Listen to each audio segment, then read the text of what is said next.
Okay, so I'm not going to make this hard. What I'm going to make this is some simple rules, because what I notice is the more I make this complicated, the harder it is for you to follow. So I'm just going to do some basic rules, and even then you're going to struggle tomorrow to do this. When you hear this, you go, I got it. When you draw your first hairline, you don't get it, okay? But you're going to get it, and you will get it by the end of the day. So my goal is to give you some basic ideas. You sort of think about those ideas, forget them by tomorrow, and then I will re-engage you, okay? So the hairline, you could talk about the rule of thirds. I use that. It's a nice, helpful starting point for the central lowest point, but it may be too low for the person. Maybe you don't like that rule. For me, I really like this rule, which is, remember, the hairline, the lowest acceptable, you can go higher. If you go too high, you have no frame. The person, they're not helped with it. Hair back here doesn't help you. You need it low enough. But it's too low, it may not age well, and it may look fake. So if you have to err, obviously err high, because you can always bring it down. Very hard to bring it back up. But you want to create a frame. That's the reason this is cool, that your patients look better, is that you have a frame to the face. And that's what hair is so wonderful. So this transition from a vertical to a horizontal plane is the transition of the lowest acceptable point for a hairline. Okay, and we're going to start tomorrow by making that central point. And then we build the hairline from that start point. So I bring you back to this very simplified box diagram, which is, I really want you to emblazon this in your brain, is think of the head like a box. And if you think of it that way, you understand vertical planes, you understand horizontal planes, and hairline is a transitional line from a vertical to a horizontal plane. And so there's many shapes that you can do, but before we get to shapes, after you've designed your first central point, where does the hairline end? Does the hairline go all the way out here? It doesn't. This is why when someone combs their hair over the midline, it looks weird, because they're taking temporal-based hair and moving to the midline. The end of the hairline is at the lateral canthus. You just go up here and draw your outer point, okay?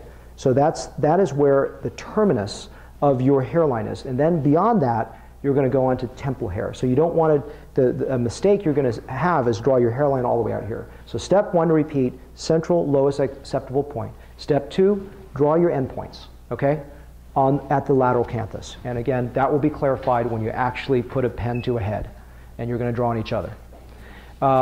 Then this is a different shapes. There's a million variations here, but you can either make a little rounder, a little more suppressed. You can design it based on ethnicity. Sometimes African descent hairlines are rounder or straighter. Asian is rounder. Maybe white, Middle Eastern, maybe a little more suppressed. The point of this is there's different designs, and you're going to fit it based on the shape of the head, ethnicity, gender, age, degree of recession, donor density. You say, wow, that's too many things to think about.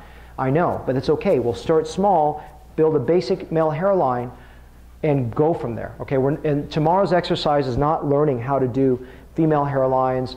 We're just going to do a standard white male hairline, because it's going to be too confusing to do too many hairlines tomorrow. If you can get that down, then we'll do some Socratic method, which is we're going to start looking at, does this fit this person's face? Does it fit his age group? Does it fit his ethnicity? And we'll do some subtle tweaks on that, just to stimulate the brain.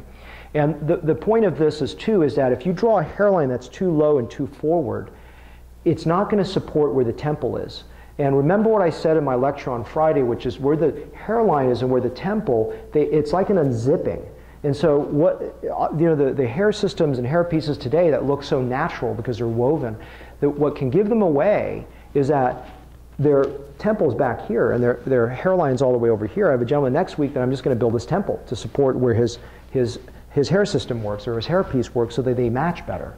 So don't build a hairline too far forward. That won't support the temple.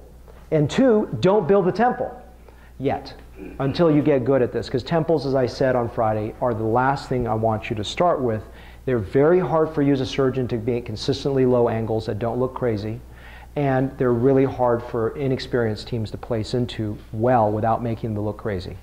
So stay away from temples, build more conservative hairlines that still function well. Another point is that look at the hair from the hairline from every angle. Look at it from the front, down. Is it symmetrical to the side? And what I found, I love this drawing, think about this tomorrow, I'm going to repeat it, is I've noticed A lot of guys that they draw their hairline sloping down. Hairlines don't exist this way except for women, okay? It's got to be horizontal or slightly tilted if you're conservative from the side view. So check your hairline from the side view. Don't just look at it from the front. Look at it from the front, look at it from the top down, look at it from the side, make sure it either slopes back or is sort of flat, and use a mirror.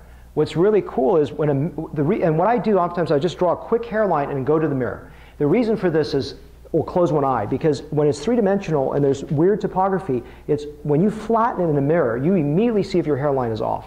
It's a very good cross-check. And I also believe the other reason, haven't corroborated, but I believe is that the topography of our scalp is all weird. It's like sometimes bulges here and doesn't bulge there. So it changes the way we see a hairline that sits three-dimensionally.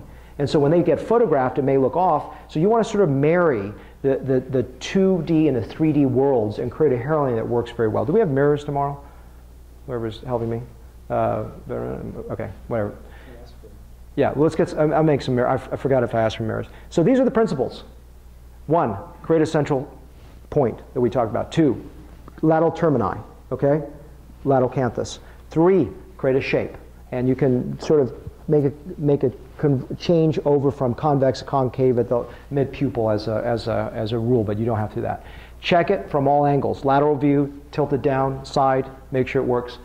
Make sure the temples match so it doesn't look sticking out here and the temples are way back here. And then check for symmetry.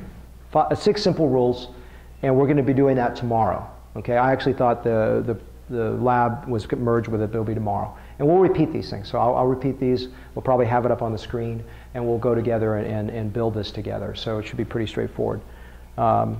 Next talk.